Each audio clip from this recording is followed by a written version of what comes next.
Pemkot Ambon pertimbangkan relokasi rumah warga korban longsor di Ambon.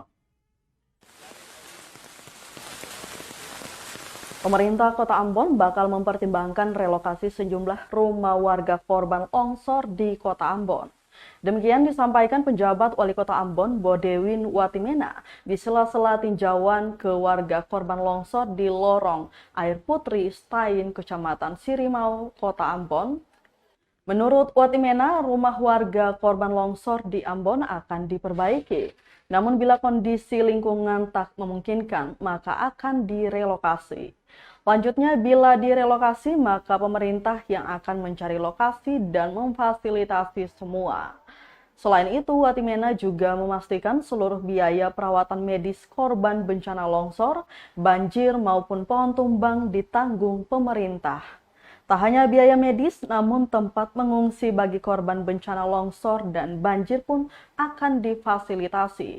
Diketahui Badan Penanggulangan Bencana Daerah atau BPBD Kota Ambon melaporkan dampak musibah banjir dan longsor yang melanda Kota Ambon, Maluku sejak 19 Juni hingga 11 Juli 2022.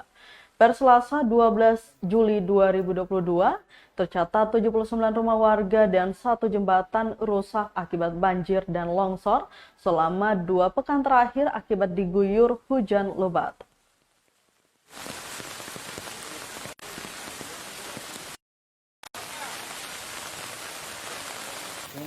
Kita melakukan kunjungan untuk melihat lokasi-lokasi bencana.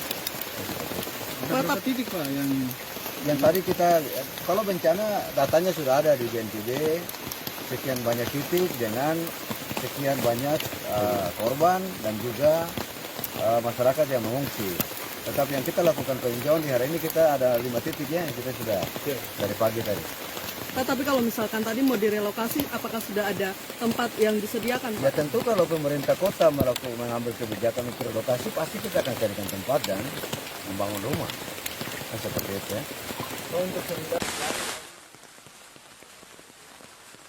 Terima kasih sudah nonton.